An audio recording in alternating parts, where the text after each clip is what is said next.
તો જૂનાગઢના માળિયાહાટીના પંથકમાં સતત વરસાદ. માળિયાહાટીના પંથકમાં 5મા દિવસે વરસાદ યથાવત. દશેરાના દિવસે વહેલી સવારથી જ વરસાદ શરૂ થયો છે. માળિયાહાટીનામાં બપોર સુધીમાં 1.5 ઇંચથી વધુ વરસાદ વરસ્યો. વરસાદી માહોલને કારણે બજારો સુમસામ થઈ ગઈ છે.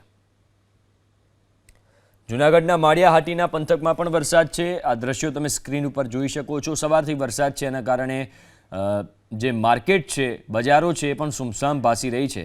દશેરાનો તહેવાર છે, વિજયાદશમીનો તહેવાર છે, એવામાં વરસાદે તહેવારની મજા બગાડી છે. ફાફડા જલેબીની નોર્મલ દિવસોમાં, મતલબ કે જ્યારે દશેરા હોય અને વરસાદ ના હોય ત્યારે કતારો લાગતી હોય છે, પણ અત્યારે સ્થિતિ એવી છે કે ફાફડા જલેબી માટે પણ વેપારીઓ અત્યારે રાહ જોઈ રહ્યા છે કે ગ્રાહકો આવે, કારણ કે સવારથી જ વરસાદ વરસી રહ્યો છે.